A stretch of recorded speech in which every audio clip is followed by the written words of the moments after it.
Turn-based gameplay hasn't been as popular as it once was since many gamers have opted for more fast-paced gameplay. But for me, planning out my strategy and beating a boss after barely surviving a long dungeon was my satisfying reward. Here are my 10 favorite RPGs in no particular order.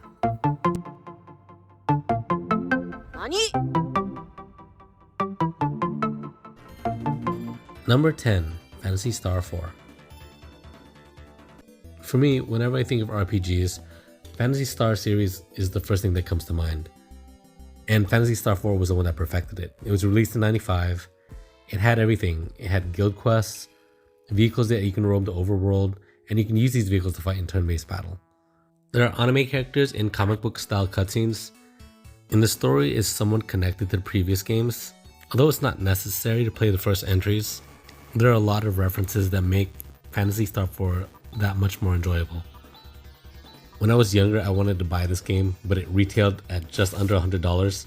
If you calculate inflation, that's the equivalent to about $200 today for one game, which is a bit ridiculous for today's standards at least. But you can argue that today we have microtransactions, but that's another topic altogether. With Phantasy Star 4, I had to rent that out in Blockbuster Video, and I wasn't able to beat the game during the rental period, so it wasn't until Phantasy Star 4 released on the PS3, or at least re-released on the PS3 as a Sega Genesis classic, that I was able to finally beat it. You can still find many of these re-releases today, digitally, and for what it's worth, I still think it stands the test of time. Number 9, Dragon Quest XI. I recently beat Dragon Quest XI on the Nintendo Switch, and I was blown away by the amount of content that the definitive edition had. Just when I thought I was nearing the end of the game, I had this realization that I was only halfway through. The game has full voice acting, Japanese and English. The dialogue is translated in so many different languages. You had synthetic and orchestrated audio. Shoot, the whole game can be played in 2D sprites if you wanted to. It feels like an entirely different game. DQ11 has an interesting cast. The art style is by Akira Toriyama, the same artist for Dragon Ball Z. So you will see a lot of similarities in character and world design as you would in Dragon Ball. In all honesty, I'm a big fan of the Dragon Quest series because of its traditional gameplay. But Dragon Quest XI has a lot of quality of life features that make it a lot more modern and more friendly for newer players. It's been a craze in Japan since the 80s, and it didn't quite hit the same popularity stateside, but with Dragon Quest VIII and Dragon Quest XI, there are a lot more fans nowadays than there were before. Number 8, Chrono Trigger. Okay, this game needs no introduction. It's still widely considered by a lot of people as one of the best RPGs to date. And if you were to look at eBay, Chrono Trigger runs for about $600 to $700 for the Super Nintendo if you were to buy a complete in box today. The game was advanced for its time. It featured multiple endings, and this was rarely done to this extent, especially in 1995.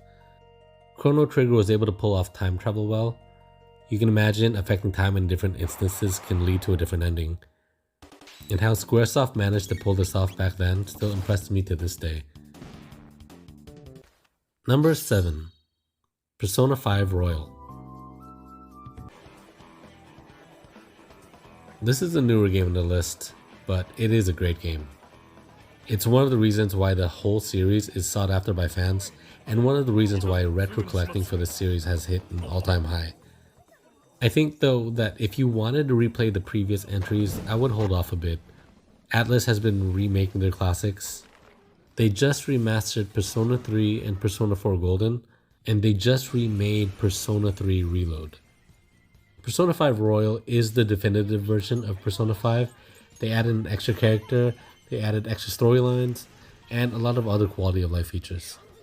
If you are an otaku and you like Japanese culture, you'll love this game. They have vibrant and animated characters, it has a catchy music you can listen to, it has fast combat. I mean, Atlus figured out how to capture the hearts of many. No pun intended. The story is long.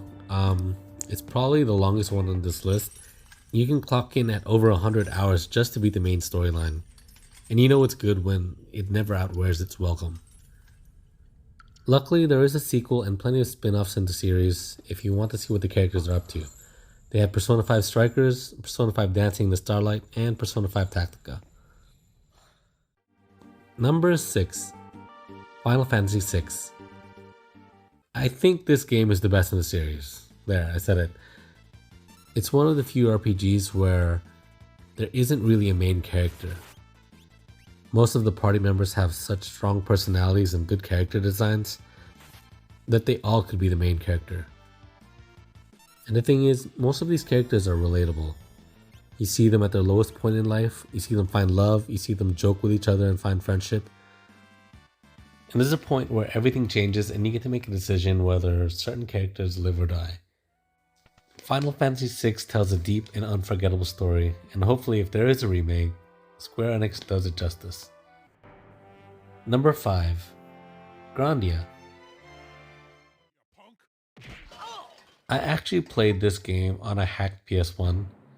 I really wanted to play a burned copy my family member gave me, only to realize that halfway through, I had to switch to disc 2, and the way I hacked my PS1, I was unable to switch it to disc 2. I probably only recently beat it 2 years ago, but it's still just as great as it ever was. The main character is Justin, and he's seeking adventure literally just for the sake of an adventure. And the developers were able to capture that feeling well to the player. And while the story does start to slow down in the second half, it's still a good game to beat. The combat is turn-based, but there's an active time system that stops when it's one of your character's turn. And there is an added layer of strategy as you're able to interrupt other enemies by attacking them before they do. You might think the characters are annoying at first because of the voice acting, which itself is a bit of a surprise because it's the PlayStation 1 era. And to think that they had voice acting back then is kind of impressive. But eventually you might start liking the characters because they have their own character development. And there are not many games that can capture the charm that Grandia offers, but that admittedly is the reason why it's in my top 10 list. So what are your favorite turn-based RPGs that you would still play today? Leave a comment down below. Number 4, Yakuza Like a Dragon. This is also a new game on the list. To be fair, I enjoy the entire Yakuza series, so this game is a surprise to me because I did not expect it to be turn-based. You might think that the Yakuza franchise is hard to get into because it normally tells the story of Kiryu. But Like a Dragon follows the story of a new character named Kasuga Ichiban, so it isn't necessary to play the previous games in the series. This RPG is a bit over the top, and that's not an exaggeration, it may be an under-exaggeration. You can be racing go-karts 1 minute, beating Yakuza members wearing diapers in the next minute. You can be playing retro games in the arcade, and then the next minute you can be teary-eyed from the main storyline. Like a Dragon pays homage to the Dragon Quest series, and there is a job system that is also kind of fun. Each one has its own skill set and different weapons that you can use. Some of the class types are like homeless guy, you can be a detective, barmaid, bodyguard, a breakdancer, shoot, you can be a chef or a fortune teller. But all of this is what greatly changes the gameplay and your strategies. That's what made it a lot more interesting, because the main storyline is a bit weaker and somewhat more forgettable compared to Kiryu's tale. The gameplay is what really made Yakuza Like a Dragon. Like, being able to explore modern day Japan never got boring, and sometimes you just want to build a stronger character, a stronger team, and have better equipment, and there's nothing wrong with that. Number 3, Shadow Hearts. This is another game that I beat recently. Shadow Hearts has a different theme from the rest of the games from this list because it's kind of a horror occult based, and there aren't many good turn-based horror RPGs that I'm familiar with. So if you have any suggestions of a role-playing game with a similar mood to this series, let me know. I do intend to play Covenant, which is a sequel to this, and I think the third one is called From the New World, but I'm taking a break from the series for now. Shadow Hearts was released in 2001 on the PlayStation 2, but it honestly feels like a late stage PlayStation 1 RPG. They use pre-rendered backgrounds, which is an art style they seldom use today. I personally enjoy pre-rendered backgrounds because it's like a painting in which an artist shows what they want the player to see. And while like full 360-degree panning is nice, sometimes it feels just like a lot of empty space. But I don't know, it might just be me. You do need to pay attention to combat, as it requires button presses with proper timing to successfully hit an enemy. If you're looking for an RPG with a darker theme, try giving this one a go. Number 2. Breath of Fire 3. Breath of Fire 3 is when Capcom hit its stride in the role-playing genre. To me, the first two games are a bit outdated, the encounter rate is ridiculously high, but with Part 3, Capcom was able to find that right balance. The overworld is colorful, has a bright soundtrack, and there's no random encounters. The Breath of Fire series usually follows the story of Ryu, but it's always a different version of him. Funnily enough, Ryu means dragon in Japanese, and you start off a dragon who turns into a boy, and he's eventually found by a pair of thieves. Throughout the game, you can find different forms of dragons that you can fuse into, and it's fun experimenting to see what new dragon transformations you can come up with. I recall a lot of players hating Breath of Fire 3 because of the desert sequence, but to me that was one of the more memorable parts of the game. I don't blame them though, because it's super easy to get lost in the desert if you can't figure out the riddle. All in all, this is another PlayStation 1 game that exudes plenty of charm. There are a lot of gamers who actually prefer Breath of Fire 4, but I'll beg to differ. Both are good games, but this one is my pick. Number 1. Suikoden.